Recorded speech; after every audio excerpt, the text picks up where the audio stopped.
Assalamualaikum warahmatullahi wabarakatuh. Kami di sini dari kelompok 6 akan menjelaskan tentang hukum kontrak dagang pada perdagangan. Pengertian kontrak. Dalam sistem hukum perdata di Indonesia, sebenarnya tidak dikenal istilah hukum kontrak. Hukum perdata hanya mengenal istilah perikatan dan perjanjian. Perikatan adalah hal yang mengikat antara orang satu dengan orang lain. Hal yang mengikat itu adalah hukum yang dapat berupa perbuatan. Dalam hubungan hukum itu, tiap-tiap pihak mempunyai hak dan kewajiban secara timbal balik. Pihak yang satu mempunyai hak untuk menuntut sesuatu disebut kreditur, sedangkan pihak yang wajib memenuhi tuntutan disebut debitur. Sesuatu yang dituntut disebut prestasi. Prestasi ini adalah objek perikatan, yaitu sesuatu yang wajib dipenuhi oleh debitur terhadap kreditur. Selanjutnya, secara normatif yang dimaksud dengan perikatan berdasarkan pasal 1340 KUH Perdata menyebutkan perikatan adalah memberi sesuatu, berbuat sesuatu, dan tidak berbuat sesuatu. Adapun yang dimaksud dengan hukum kontrak adalah bagian dari hukum perikatan.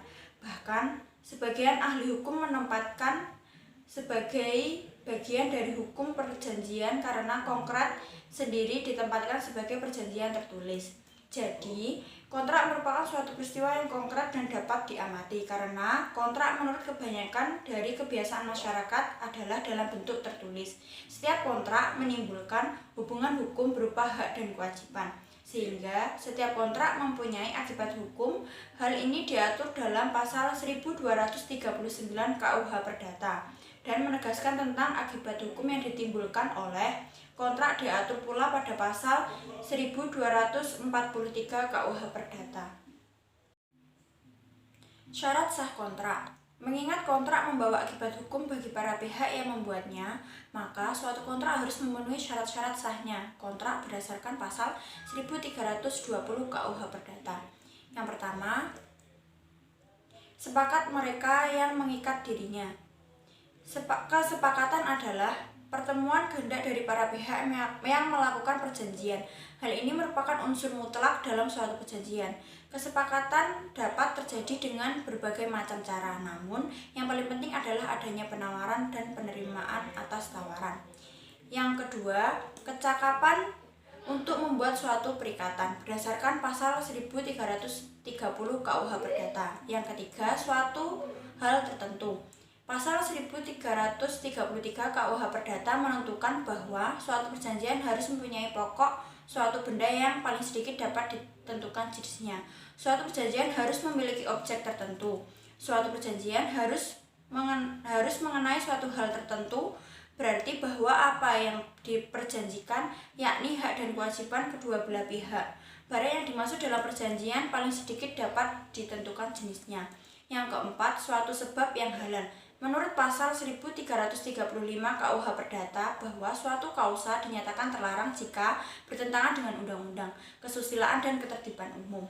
Suatu kausa dikatakan bertentangan dengan undang-undang jika kausa di dalam perjanjian yang bersangkutan isinya bertentangan dengan undang-undang yang berlaku.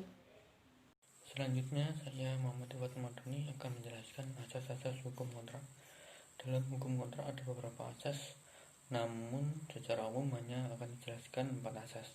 Yang pertama, asas konsensualisme, yaitu asas yang ini sering diartikan bahwa dibutuhkan kesepakatan untuk lahirnya kesepakatan.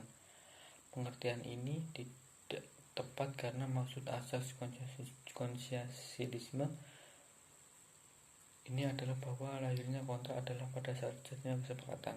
Yang kedua, asas kebebasan berkontrak. Asas ini merupakan salah satu asas yang sangat penting dalam hukum kontrak. Yang ketiga, asas mengikat atau perjanjian. Asas ini adalah setiap orang membuat perjanjian, dia terikat untuk memenuhi perjanjian tersebut, karena perjanjian itu mengikat para pihak sebagaimana mengikatnya undang-undang. Yang keempat, asas itikat baik. Asas ini berdasarkan pasal 1338 KUHP Perdata ayat 3 yang berbunyi perjanjian harus dilakukan dengan itikat baik. Selanjutnya, kontrak baku dalam perdagangan.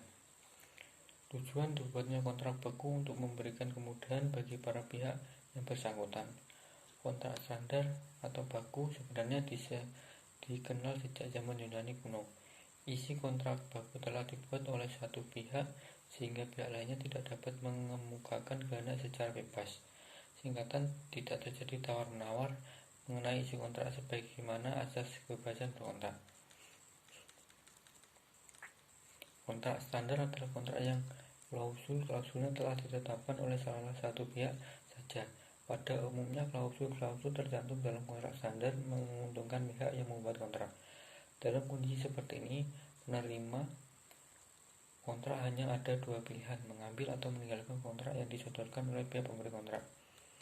Beberapa ahli hukum tidak memberikan dukungan terhadap kontrak baku ini, seperti halnya Sullinger 1972 yang menyatakan bahwa perjanjian baku ini bukan kontrak, sebab kedudukan pengusaha di dalam perjanjian itu adalah seperti pembentuk undang-undang swasta. Adapun mengenai karakteristik dari kontrak baku menurut Sudaryatmoto adalah sebagai berikut. Yang pertama, kontrak dibuat secara sepihak oleh mereka yang posisinya relatif lebih kuat dari konsumen. Pihak kedua atau bisa disebut dengan konsumen. Yang ketiga, dibuat dalam bentuk tertulis dan massal.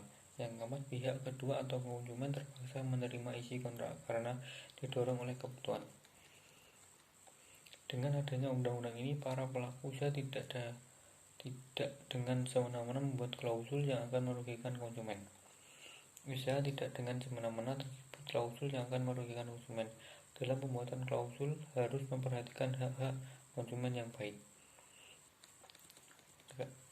Selanjutnya, pelaksanaan dan berakhirnya kontrak. Yang pertama, pelaksanaan kontrak.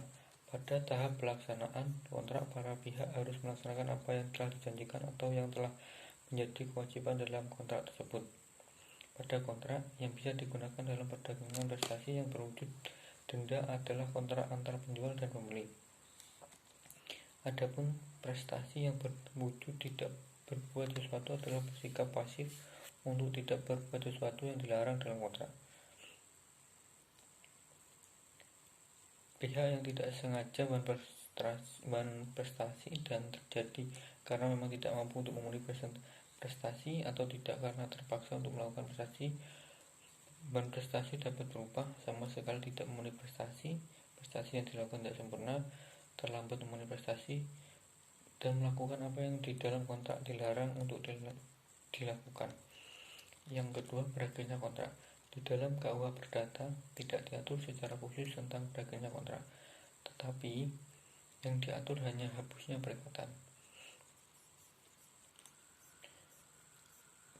Berakhirnya kontrak. Pembahasan tentang berakhirnya kontrak ini diatur pada pasal 1381 KUH Perdata, yaitu pembayaran, penawaran pembayaran tunai, pembaharuan utang, penjumpaan utang atau kompensasi, pencampuran utang, pembebasan utang, musnahnya barang yang tertuang, kebatalan atau pembatalan, berlakunya syarat halal, kadaluarsa, dan seterusnya. Sekian dari saya. Assalamualaikum warahmatullahi wabarakatuh.